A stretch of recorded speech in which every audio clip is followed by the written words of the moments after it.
अगस्त 1961 की एक सुबह बर्लिन की 58 वर्षीय ईडा सीकमैन जब सोकर उठी तो आसपास का नजारा देखकर उनके होश उड़ गए। रातों रात उनका घर 2 देशों में बंट चुका था। आइडा सीकमैन जिस बिल्डिंग में रहती थी वो एक देश में रह गया था और उस बिल्डिंग का गेट दूसरे देश का हिस्सा बन चुका था। उनकी बिल्डिंग समेत पूरे बर्लिन को 155 किलोमीटर की लंबी दीवार खड़ी कर West Berlin and East Berlin के नाम से 2 हिस्सों में बांट दिया गया था। कोई भी एक हिस्से से दूसरे हिस्से में नहीं जा सकता था। आइडा के लिए हैरानी की बात यह थी कि पहले जो बर्लिन केवल पेपर्स पर बटा हुआ था, अब उसे दीवार और तारों की मदद से बांटा जा चुका था। इस दीवार को खड़ा करने के साथ ही ईस्ट जर्मनी की सरकार के सख्त आदेश थे कि कोई भी अगर वेस्ट बर्लिन जाने की कोशिश करे तो उसे फौरन शूट कर दिया जाए। इतने सख्त आदेश के बावजूद भी लोग ईस्ट से वेस्ट की तरफ जाने की कोशिश में लगे हुए थे। लोग अपनी जान को जोखिम में डालकर किसी भी तरह से ईस्ट के हिस्से को छोड़कर वेस्ट में पहुंचना चाहते थे। आइडा सीकमैन की बिल्डिंग में भी यही मंजर देखने को मिल रहा था। वॉल की वजह से ये बिल्डिंग तो ईस्ट बर्लिन का हिस्सा बन गई थी, लेकिन बिल्डिंग का मेन गेट वेस्ट बर्लिन में चला गया था, जिस कारण बिल्डिंग के मेन गेट को सील कर दिया गया था, जिस वजह से गेट से ना कोई अंदर आ सकता था और ना कोई बाहर जा सकता था।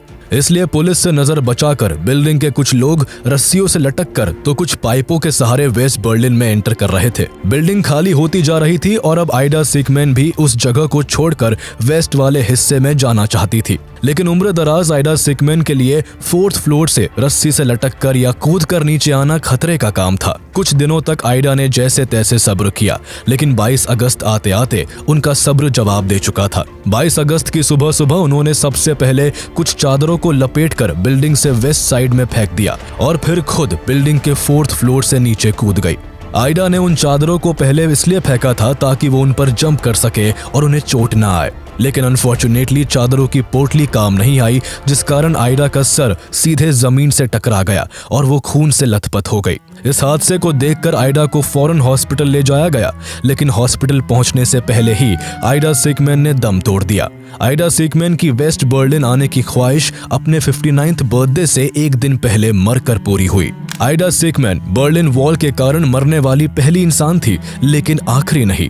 इनके बाद भी 150 से ज्यादा लोगों ने बर्लिन वॉल को पार करने की कोशिश में अपनी जान गंवा दी। हजारों लोग वॉल को पार करने में कामयाब रहे तो हजारों लोग बुरी तरह जख्मी हो गए। लगातार पलायन और लोगों के वेस्ट बर्लिन जाने के अटेम्प्ट्स के कारण होने वाली मौतों ने बर्लिन वॉल को पूरी दुनिया में चर्चा का विषय बना दिया था। जगह जगह बर्लिन के बंटवारे की निंदा की जा रही थी। बर्लिन समेत जर्मनी के अन्य हिस्सों में इस वॉल को तोड़ने के लिए आंदोलन किए जा रहे थे।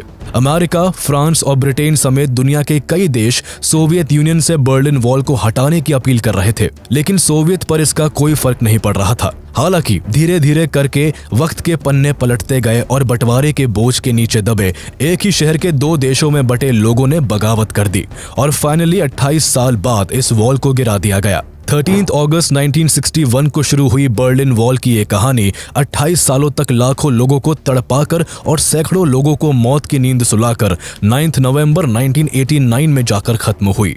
हालांकि बर्लिन वॉल की इस कहानी में हैरान कर देने वाले कई सवाल है। आखिर क्यों ईस्ट जर्मनी को शहर के बीचों बीच सैकड़ों किलोमीटर लंबी वॉल को बनाना पड़ा? क्यों लोग अपनी जान को जोखिम में डालकर इस दीवार को पार करना चाहते थे? आखिर क्यों ये माइग्रेशन सिर्फ ईस्ट जर्मनी की तरफ से ही हो रहा था? और आखिर कैसे इस बर्लिन वॉल को तोड़ा गया? जर्मनी का इतिहास हमेशा से चर्चा का विषय रहा है। इन चर्चाओं में सबसे ज्यादा जगह Adolf Hitler, world war 1 and world war 2 ने बना रखी है। बर्लिन वॉल की ये कहानी भी सेकेंड वर्ल्ड वॉर के आखिरी सिरे से जुड़ी हुई है। वो ऐसे कि 1945 में एलाइड पावर्स द्वारा एक्सिस पावर्स को हराकर वर्ल्ड वॉर 2 को विराम दे दिया गया था। हारने वाली एक्सिस पावर्स में जर्मनी आता था, जिस वजह से एलाइड पावर्स के जीतते ही जर्मनी पूरी तरह से उनके कंट्रोल में आ गया। जर्मनी का भविष्य अब एलाइड कंट्रीज के हाथों में था। जर्मनी के लोग जहां वर्ल्ड वॉर 2 के कारण हुई तबाही से गुजर रहे थे, तो वही अब उनके जीवन की बागडोर युद्ध में जीतने वालों के हाथों में जा चुकी थी। जर्मनी के भाग्य का फैसला एलाइड पावर्स ने याल्टा एंड पोट्सडैम कॉन्फ्रेंस के थ्रू किया, जिसमें यह तय हुआ कि जर्मनी को 4 हिस्सों में बांट दिया जाएगा, जिन पर चारों एलाइड पावर्स रूल करेंगी। जर्मनी के नॉर्थ वेस्ट की लगाम ब्रिटेन को दे दी गई, साउथ का हिस्सा यूनाइटेड स्टेट्स को सौंप दिया गया और साउथ वेस्ट फ्रांस के अंडर आया। इसके अलावा जर्मनी का ईस्ट पार्ट सोवियत यूनियन के कंट्रोल में ही छोड़ दिया गया। अब यूं तो एलाइड पावर्स ने मिलकर इस जंग को जीता था, लेकिन सोवियत यूनियन के साथ बाकी एलाइज कंट्रीज की कुछ खास बनती नहीं थी। सोवियत के साथ बाकी की एलाइज कंट्रीज के न बनने का कारण आइडियोलॉजी था। एक और जहां सोवियत यूनियन कम्युनिस्ट आइडियोलॉजी को मानता था, तो वही यूएस, यूके और फ्रांस कैपिटलिज्म को सपोर्ट करते थे। इसी आइडियोलॉजिकल डिफरेंस के कारण जर्मनी को काफी परेशानी झेलनी पड़ रही थी। जहां बाकी की एलाइड कंट्रीज जर्मनी में डेवलपमेंट के पक्ष में थी, तो वही Soviet union second world war में जर्मन इन्वेजन्स के कारण हुए बड़े नुकसान को जर्मनी से वसूलने के पक्ष में था और जर्मनी के रिसोर्सेज को मॉस्को के लिए इस्तेमाल करना चाहता था। सोवियत लीडर जोसेफ स्टालिन का मानना था कि जर्मनी को विखंडित और विभाजित कर दिया जाए ताकि वो यूरोपियन पीस एंड सिक्योरिटी को फिर से खतरे में डालने के लिए फॉर्मर स्ट्रेंथ को ना पा सके। जैसे जैसे जर्मनी के डिवीजन की रूपरेखा साफ होती जा रही थी, वैसे वैसे सोवियत यूनियन और यूनाइटेड स्टेट्स के बीच कोल्ड वॉर का माहौल बनता जा रहा था। इसी आइडियोलॉजिकल डिफरेंसेस के कारण यूएस, यूके एंड फ्रांस ने जर्मनी के ऑक्यूपाई किए हुए तीनों हिस्सों को मिलाकर एक कर दिया और 1949 में 4 टुकड़ों में बिखरा जर्मनी 2 हिस्सों में सिमट गया। जर्मनी का साउथ वेस्ट, नॉर्थ वेस्ट और साउथ, जो कि फ्रांस, ब्रिटेन और यूएस के कंट्रोल में था, वो एक होकर फेडरल रिपब्लिक ऑफ जर्मनी बन गया, जिसे वेस्ट जर्मनी के नाम से जाना गया। वही सोवियत यूनियन के अंडर आने वाला east Germany German democratic Republic बन गया। यानी अब जर्मनी 2 हिस्सों में डिवाइडेड था, East Germany and West Germany. लेकिन जर्मनी का ये डिवीजन केवल ज्योग्राफिकल नहीं था, बल्कि ये बंटवारा अब आइडियोलॉजी और माइंडसेट का भी बन चुका था। साथ ही इस समय तक अमेरिका एंड सोवियत यूनियन के बीच कोल्ड वॉर शुरू हो गया था। इसलिए वेस्ट जर्मनी का भविष्य अमेरिका की साख का सवाल बन गया था और अमेरिका यहाँ पर खूब पैसा पंप कर रहा था, जिस कारण वेस्ट जर्मनी में जमकर विकास हुआ। वहाँ इंडस्ट्रीज क्रिएट की गई, बढ़िया इंफ्रास्ट्रक्चर्स को बनाया गया, बड़ी बड़ी फैक्ट्रीज को सेटअप किया गया। इस तरह डेवलपमेंट होने से यहाँ के लोग बेटर लाइफस्टाइल अफोर्ड कर पा रहे थे और इनकी इकोनॉमी भी ग्रो कर पा रही थी। लेकिन वही दूसरी ओर ईस्ट जर्मनी में इसका ऑपोजिट हो रहा था। वहाँ सोवियत यूनियन की कम्युनिस्ट आइडियोलॉजी का डोमिनेंस था, जिस कारण वहाँ हॉस्पिटल्स में इलाज और स्कूल्स में शिक्षा तो मुफ्त में मुहैया हो जाती थी, लेकिन इनके रिसोर्सेज को मॉस्को के द्वारा इस्तेमाल करने के कारण डेवलपमेंट में ईस्ट जर्मनी काफी पिछड़ता जा रहा था। वहाँ हर एक चीज पर पूरी तरह से सोवियत का कंट्रोल था। इस वजह से ना तो वहाँ ज्यादा कंपनी स्टैब्लिश हो पा रही थी और ना ही कोई विकास का काम हो पा रहा था। इन सभी कारणों से ईस्ट के लोग बेटर जॉब अपॉर्चुनिटी और बेहतर कमाई के लिए वेस्ट जर्मनी आना जाना शुरू कर चुके थे। वेस्ट जर्मनी में बड़ी बड़ी बिल्डिंग्स, कंपनीज और रेस्टोरेंट्स, हर वो चीज थी जो ईस्ट जर्मनी के लोगों को अपनी तरफ अट्रैक्ट कर रही थी। ईस्ट जर्मनी और वेस्ट जर्मनी के बीच कोई पक्का बॉर्डर नहीं था। दोनों ही देश के लोग एक दूसरे के दोस्त और रिश्तेदार थे, इसलिए आना जाना लगा रहता था। ईस्ट से वेस्ट कुछ लोग जॉब तो कुछ वहां शॉपिंग करने जाते और वापस ईस्ट में आ जाते। इस तरह लाखों लोगों का ईस्ट से वेस्ट रोज का आना जाना बन चुका था। लेकिन ऐसा नहीं था कि सिर्फ ईस्ट की तरफ से ही ये आना जाना लगा हुआ था, बल्कि काफी लोगों का वेस्ट से ईस्ट में भी आना होता था।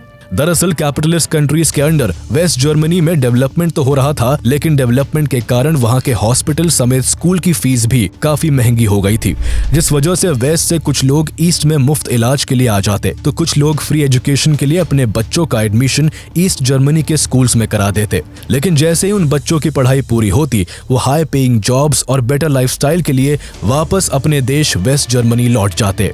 एक तरफ वेस्ट के लोग ईस्ट में आकर वहां के रिसोर्सेज को यूज करके वापस अपने देश लौट रहे थे, तो वही खुद ईस्ट की पब्लिक भी नौकरी और काम के लिए वेस्ट जर्मनी का रुख कर रही थी। इस तरह जहां वेस्ट जर्मनी को इकोनॉमिक और सोशल गेन मिलता जा रहा था, तो वही ईस्ट जर्मनी डेवलपमेंट में स्ट्रगल करने की वजह से पिछड़ता जा रहा था।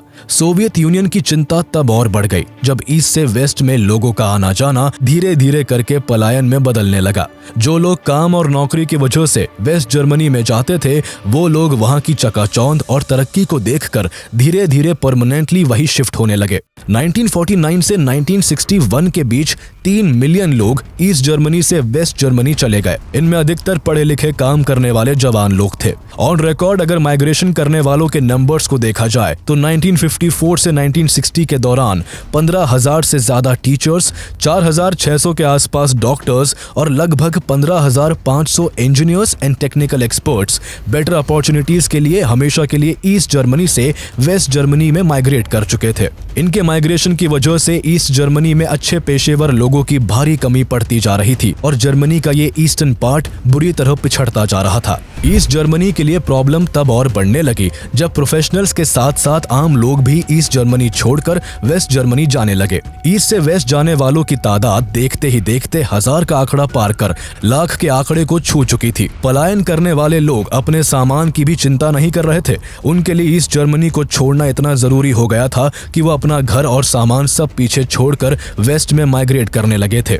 लोगों के माइग्रेशन का मेन सेंटर बर्लिन बना हुआ था, क्योंकि माइग्रेशन को रोकने के लिए 1958 में ईस्ट जर्मन गवर्नमेंट ने ईस्ट जर्मनी और वेस्ट जर्मनी के बीच के बॉर्डर्स को क्लोज कर दिया था, जिस वजह से केवल बर्लिन के जरिए ही आना जाना किया जा सकता था। दरअसल बर्लिन यूं तो ज्योग्राफिकली ईस्ट जर्मनी के हिस्से में आता था, लेकिन जर्मनी की कैपिटल होने के कारण बर्लिन का भी बंटवारा कर दिया गया था। 1945 में ही जर्मनी के साथ साथ बर्लिन को भी 4 हिस्सों में बांट दिया गया था। लेकिन 1949 में अमेरिका, फ्रांस और ब्रिटेन ने जब एक होकर गवर्नमेंट चलाने का फैसला किया, तब जिस तरह जर्मनी 4 हिस्सों की जगह वेस्ट और ईस्ट के 2 हिस्सों में बंट चुका था, उसी तरह 4 हिस्सों में डिवाइड हुआ बर्लिन भी 2 भाग में बंटकर रह गया था। जर्मनी की तरह यहाँ भी वेस्ट बर्लिन और ईस्ट बर्लिन मौजूद थे। हालांकि जर्मनी की तरह बर्लिन भी 2 जोन्स में डिवाइडेड था, लेकिन बर्लिन के वेस्ट और ईस्ट में इतने रिस्ट्रिक्शंस और बॉर्डर्स नहीं थे जितने वेस्ट जर्मनी और ईस्ट जर्मनी की सीमाओं पर थे। ईस्ट जर्मनी ने अपने सभी बॉर्डर्स को हाई सिक्योरिटी से कवर कर रखा था, जिस कारण कोई अगर ईस्ट से वेस्ट में जाना भी चाहता था तो बहुत सारे पेपर वर्क से गुजरने के बाद ही उसको जाने दिया जाता था। इस पूरे प्रोसेस में कभी हफ्ता तो कभी महीनों का टाइम लग जाता था। इसके अलावा हर किसी को ट्रैवल की परमिशन मिल जाए, इसकी भी कोई श्योरिटी नहीं होती थी। लेकिन बर्लिन का मामला बिल्कुल अलग था। यहाँ से बहुत ही आसानी से एक जगह से दूसरी जगह जाया जा सकता था। एयर कनेक्टिविटी के through West Berlin West Germany से जुड़ा हुआ था, जिस कारण लोग वेस्ट बर्लिन पहुंचकर इजीली वेस्ट जर्मनी के हिस्से में एंटर कर सकते थे। इसी वजह से लोगों का माइग्रेशन बर्लिन के रूट से ही ज्यादा हो रहा था। ईस्ट जर्मनी के लिए बर्लिन एक बहुत ही बड़ी प्रॉब्लम बन चुका था। एक तरफ जहां लाखों लोग ईस्ट जर्मनी को छोड़कर वेस्ट की ओर जा रहे थे, तो वहीं दूसरी ओर यूएस और वेस्टर्न कंट्रीज ने बर्लिन में अपने जासूस बिठा रखे थे, जिनका मिशन सोवियत गवर्नमेंट के हर एक एक्शन पर नजर रखना और वहां की सीक्रेट इंफॉर्मेशंस को हासिल करने का था। इन्हीं सब इंसिडेंट्स के कारण उस दौरान जर्मनी में कोल्ड वॉर की सिचुएशन पीक पर जा चुकी थी। सोवियत और वेस्टर्न कंट्रीज के बीच इस कदर बात बिगड़ चुकी थी कि 10 नवंबर 1958 को सोवियत प्रीमियर निकिटा क्रूशेव ने एक स्पीच के दौरान वेस्टर्न पावर्स को 6 महीनों के अंदर अंदर वेस्ट बर्लिन से अपनी सेना को खाली कर देने का अल्टीमेटम दे दिया था। हालांकि वेस्टर्न पावर्स ने क्रूशेव की बात को ना मानते हुए अपनी सेना को वेस्ट बर्लिन में बरकरार रखा। इस इंसिडेंट के बाद अमेरिका और सोवियत के बीच कॉन्फ्लिक्ट बढ़ता ही जा रहा था। इस टकरार ने भयंकर रूप तब ले लिया जब 1960 में सोवियत यूनियन द्वारा क्यूबा में स्पाई कर रहे अमेरिकन U-2 स्पाई प्लेन को मार गिराया गया। अमेरिका ने क्यूबा में अपने प्लेन के घुस जाने का कारण खराब मौसम को बताया, लेकिन अमेरिका का यह बहाना काम नहीं कर सका। अब सोवियत और अमेरिका के बीच की खाई को पाट पाना मुश्किल था। साथ ही अब यह भी क्लियर हो गया था कि सोवियत यूनियन और वेस्टर्न कंट्रीज के बीच समझौते की उम्मीद करना बेकार है। सोवियत यूनियन काफी बड़े चैलेंजेस से घिरा हुआ था। एक तरफ जहां वो वेस्टर्न पावर्स के साथ उलझा हुआ था, तो वही उसके अंडर काम कर रही east German government east Germany से लोगों के पलायन को रोक पाने में पूरी तरह से फेल होती जा रही थी। लोगों के माइग्रेशन के आंकड़े को देखकर सोवियत के पैरों तले जमीन खिसक चुकी थी। 1945 से 1961 तक के बीच लगभग 30 लाख लोग ईस्ट जर्मनी छोड़कर वेस्ट जर्मनी में जाकर बस चुके थे, जो कि ईस्ट जर्मनी की अप्रोक्सीमेटली 20% पॉपुलेशन थी। इन जाने वाले लोगों में बहुत से लोग वेल स्किल्ड और टॉप प्रोफेशनल्स थे, जो किसी भी देश की इकोनॉमी और ग्रोथ के लिए सबसे ज्यादा जरूरी होते हैं। इन सभी वजहों से ईस्ट जर्मनी न सिर्फ पिछड़ता जा रहा था, बल्कि ईस्ट जर्मन गवर्नमेंट की साख पर भी सवाल उठने शुरू हो गए थे। अब सोवियत यूनियन को कुछ ठोस कदम उठाने की जरूरत महसूस हो रही थी। लोगों के माइग्रेशन में बर्लिन की सबसे अहम भूमिका थी, इसलिए बर्लिन में एक्शन लेने का प्लान बनाया जाने लगा। प्लान को इतना सीक्रेट रखा गया था कि ईस्ट जर्मनी के ऑफिसर्स तक को इस प्लान के बारे में कोई इन्फॉर्मेशन नहीं थी। दरअसल ये प्लान वेस्ट बर्लिन की घेराबंदी करने का था। सोवियत प्रीमियर निकिता क्रूशेव से परमिशन मिलते ही ईस्ट जर्मन के लीडर वॉल्टर ऑल्ब्रिcht ने वेस्ट बर्लिन की घेराबंदी करने की तैयारी को तेज कर दिया। 24 जुलाई 1961 को वॉल्टर और कम्युनिस्ट पार्टी के सुरक्षा विभाग ने यह हिसाब लगाया कि इस घेराबंदी को सफल बनाने के लिए 27,000 लोगों की जरूरत पड़ेगी। साथ ही इस घेराबंदी में 500 टन कंटीले तार भी चाहिए होंगे। वॉल्टर ऑल्ब्रिcht द्वारा सुरक्षा का हवाला देकर पहले सेना को सीमाओं पर तैनात किया गया और फिर गुप्त तरीके से कंटीले तारों को इंपोर्ट कराया गया। तैयारी पूरी होते ही वॉल्टर ऑल्ब्रिcht ने वेस्ट बर्लिन की घेराबंदी करने का आदेश दे दिया, जिसकी शुरुआत 12 अगस्त 1961 की आधी रात को ही कर दी गई। 13 अगस्त 1961 की सुबह जब बर्लिन के लोग सोकर उठे तो उनकी हैरानी का अंदाजा लगा पाना मुश्किल था। उनके सामने बर्लिन 2 हिस्सों में बंट चुका था। बर्लिन का जो डिवीजन अभी तक सिर्फ पेपर और मैप पर था, अब वो बंटवारा कंटीले तार और कंक्रीट की दीवार से जग जाहिर हो चुका था। कई घर बंटवारे की दहलीज बन चुके थे। किसी परिवार का एक घर दीवार के एक तरफ था तो दूसरा घर दीवार की दूसरी तरफ रह गया था। परिवार, पड़ोसी, यार, दोस्त और रिश्तेदार रातों रात सबके बीच एक दीवार खड़ी हो गई थी, जिसे बर्लिन वॉल का नाम दिया गया। लेकिन यहाँ बात सिर्फ बर्लिन की सीमा पर दीवार खड़ी करने की नहीं थी, बल्कि लोगों के लिए सबसे बड़ी मुसीबत ये बन गई थी कि कोई भी इस दीवार को पार कर वेस्ट बर्लिन नहीं जा सकता था। हर रोज की तरह सीमा पर ईस्ट बर्लिन से वेस्ट बर्लिन जाने वालों की भारी भीड़ जमा थी। लेकिन अब इस भीड़ को रोकने के लिए बर्लिन वॉल और ईस्ट जर्मन की पुलिस फोर्स तैनात थी, जिनका मकसद किसी भी कीमत पर लोगों को वेस्ट बर्लिन जाने से रोकने का था। वेस्ट बर्लिन जाने से रोकने का कारण सिंपल था, क्योंकि सिर्फ वेस्ट बर्लिन ही था जहां से ईस्ट जर्मनी के लोग आसानी से वेस्ट जर्मनी जा सकते थे।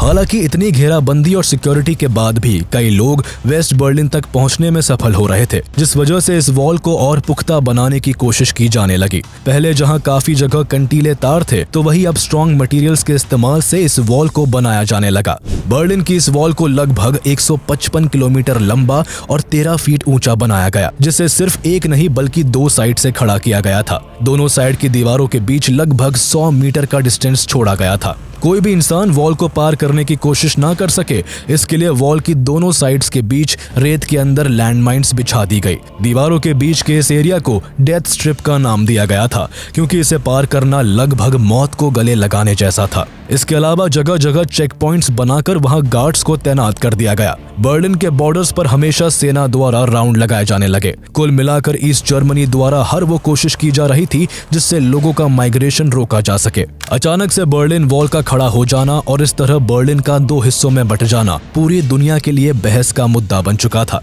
लोग अपनी अपनी समझ के हिसाब से राय रख रहे थे। कुछ के हिसाब से सोवियत के इस कारनामे को मजबूरी का नाम दिया गया, तो कुछ का मानना था कि इस तरह जबरदस्ती से लोगों को देश में कैद करना जनता के अधिकारों के खिलाफ था। जहां बर्लिन वॉल दुनिया के लिए चर्चा का विषय बना हुआ था, तो वही ये दीवार ईस्ट जर्मनी के लोगों की जिंदगी का कांटा बनी हुई थी। इतनी पाबंदियों और हाई सिक्योरिटी के बाद भी लोग बर्लिन वॉल को पार करने की फिराक में लगे हुए थे। जिनके घर वॉल से सटे हुए थे, वो लोग घर की खिड़कियों से कूदकर वेस्ट में जाने की कोशिश में लगे हुए थे। इस कोशिश में कई लोगों की मौत भी हो चुकी थी, लेकिन फिर भी लोग अपनी जान की परवाह किए बिना ऊंची ऊंची बिल्डिंग्स की खिड़कियों से छलांग लगा रहे थे। रस्सियों से लटक कर वेस्ट के हिस्से में दाखिल हो रहे थे। लोगों की इस कोशिश को रोकने के लिए ईस्ट जर्मनी ने एक और एक्शन लिया और इस वॉल के आसपास जितने भी घर थे उनकी खिड़कियों को बंद कर दिया। इस दौरान ईस्ट जर्मनी की गवर्नमेंट के लिए सबसे बड़ी प्रायोरिटी का काम इस वॉल को प्रोटेक्ट करना और लोगों को वेस्ट जर्मनी जाने से रोकना ही बन गया था, जिसमें गवर्नमेंट का बहुत सारा पैसा और बहुत ज्यादा रिसोर्सेज का इस्तेमाल हो रहा था। ईस्ट जर्मनी में विकास के काम लगभग ठप पड़ते जा रहे थे। साल दर साल बदलते रहे। बर्लिन वॉल की सिक्योरिटी को और टाइट किया जाता रहा, जिस कारण लोगों का माइग्रेशन बहुत हद तक कंट्रोल तो हो चुका था, लेकिन ये पूरी तरह से अभी भी खत्म नहीं हुआ था। हजारों लोग अभी भी अपनी जान को जोखिम में डालकर इस वॉल को पार करने में लगे हुए थे। लोगों द्वारा अलग अलग तरह के एस्केप अटेम्प्ट्स किए जा रहे थे। सिक्योरिटी गार्ड्स की नजर से बचकर कोई हॉट एयर बलून की मदद से, तो कोई जमीन के नीचे सुरंग बनाकर इस वॉल को पार कर रहा था। 1989 आते आते जहां 5000 लोग इस वॉल को पार करने के अटेम्प्ट्स में सफल हो चुके थे तो वही सैकड़ों लोगों की कोशिशें नाकाम हो चुकी थी, जिसके चलते उन्हें अपनी जान तक गंवानी पड़ गई। वॉल को पार करने के चक्कर में कुछ लोग लैंड माइन्स के शिकार हो गए तो कुछ को ईस्ट जर्मन पुलिस ने शूट कर दिया। इस तरह के मौत के आंकड़ों से लोगों के मन में बर्लिन वॉल को पार करने का भय बैठ चुका था। लोगों की बड़ी तादाद अब बर्लिन वॉल को एस्केप करने की कोशिश को छोड़ चुकी थी। इस तरह की जोर जबरदस्ती से लोगों के मन में डर बिठाकर गवर्नमेंट उन्हें बर्लिन के रास्ते वेस्ट जर्मनी जाने से रोक पाने में तो सफल रही, लेकिन अब लोगों के अंदर सरकार के खिलाफ नफरत पैदा होने लगी थी और ये नफरत अब आंदोलन का रूप लेती जा रही थी। ईस्ट जर्मनी समेत वेस्ट बर्लिन और वेस्ट जर्मनी में सोवियत यूनियन के खिलाफ लोग सड़कों पर उतर आए थे। जगह जगह लाखों की तादाद में इकट्ठी हुई भीड़ के द्वारा सरकार का विरोध किया जा रहा था। जहां एक तरफ लोगों का आक्रोश था तो वही अमेरिकन प्रेसिडेंट रोनाल्ड रीगन द्वारा सोवियत प्रीमियर मिखाइल गोर्बाचेव से इस वॉल को हटाने की मांग की जा रही थी। दरअसल रोनाल्ड रेगन सोवियत से बर्लिन वॉल को गिराने की बस अपील ही कर सकते थे, क्योंकि वेस्ट बर्लिन पर बेशक यूएस और वेस्टर्न कंट्रीज का कंट्रोल था, लेकिन वेस्ट बर्लिन चारों तरफ से ईस्ट जर्मनी से घिरा हुआ था, जिस कारण वहां सोवियत के खिलाफ चाहकर भी कोई मिलिट्री एक्शन नहीं लिया जा सकता था। लेकिन अमेरिका स्पीचेस के जरिए ईस्ट जर्मनी में सोवियत यूनियन के खिलाफ हो रहे आंदोलन की बात को पूरी दुनिया में पहुंचा रहा था, जिस वजह से पूरी दुनिया में सोवियत यूनियन की छवि पर बुरा असर पड़ रहा था। लगातार डिक्लाइन हो रही इकोनॉमी एंड बढ़ते प्रोटेस्ट से सोवियत यूनियन फिर से मुश्किलों से घिर चुका था। बर्लिन वॉल की वजह से एक तरफ जहां वेस्टर्न कंट्रीज का उस पर दबाव था तो वहीं दूसरी ओर ईस्ट जर्मनी की जनता बेकाबू हो चुकी थी। लोगों के प्रोटेस्ट का सोवियत पर भारी प्रेशर था। सोवियत यूनियन अंदर और बाहर दोनों जगह से घिरा हुआ था। इसी दबाव के चलते सोवियत और ईस्ट जर्मनी की सरकार ने नवंबर 1989 में ईस्ट से वेस्ट जाने की स्ट्रिक्ट रेगुलेशंस में कुछ ढील देने का फैसला लिया। गवर्नमेंट द्वारा ऐसी गाइडलाइंस तैयार की गई जिनके चलते लोगों के एक हिस्से से दूसरे हिस्से में जाने को आसान बनाया जा सके, यानी बिना किसी रोक टोक के पासपोर्ट और कुछ अदर पेपर वर्क्स के बाद लोग इजीली ईस्ट से वेस्ट जा सकते थे। इन्हीं गाइडलाइंस के अनाउंसमेंट के लिए 9 नवंबर 1989 की शाम को जल्दबाजी में एक प्रेस कॉन्फ्रेंस को अरेंज किया गया। ईस्ट जर्मनी ने अपने स्पोक्स पर्सन गंटर शबाउस्की को इस प्रेस कॉन्फ्रेंस के लिए भेजा था, जिसको टीवी पर लाइव टेलीकास्ट किया जा रहा था। टीवी के जरिए ईस्ट जर्मनी का हर एक इंसान इस प्रेस कॉन्फ्रेंस पर नजर बनाए हुए था। गंटर शबाउस्की द्वारा प्रेस कॉन्फ्रेंस को शुरू किया गया, जिसमें उन्होंने ट्रैवल के स्ट्रिक्ट रेगुलेशंस की वजह से लोगों को होने वाली परेशानियों के बारे में बताया। उन्होंने फिर इन रेगुलेशंस एंड रिस्ट्रिक्शंस को ईज डाउन करने की बात कही, जिसके चलते लोग इजीली ईस्ट से वेस्ट ट्रैवल कर सकते थे। लेकिन प्रेस कॉन्फ्रेंस के खत्म होते होते बाय मिस्टेक कुछ ऐसा हुआ जो बर्लिन वॉल के मिटने का कारण बनने वाला था। दरअसल जिन ट्रैवल रेगुलेशंस में ढील देने की गाइडलाइंस को लेकर शबाउस्की प्रेस कॉन्फ्रेंस कर रहे थे, उनके बारे में शबाउस्की को खुद भी ज्यादा डिटेल में जानकारी नहीं थी। मीडिया को भी उनके सोचने और जवाब देने के तरीके से इस बात का अंदाजा हो गया था, जिस कारण मीडिया ने बर्लिन वॉल को लेकर उन पर सवालों की बौछार कर दी। इन सवालों की बौछार की वजह से शबाउस्की हड़बड़ाहट में आ गए, जिसके चलते उन्होंने एक बात कहकर प्रेस कॉन्फ्रेंस को खत्म कर दिया। शबाउस्की ने कहा कि ईस्ट जर्मन्स वेस्ट जर्मनी जाने के लिए स्वतंत्र है।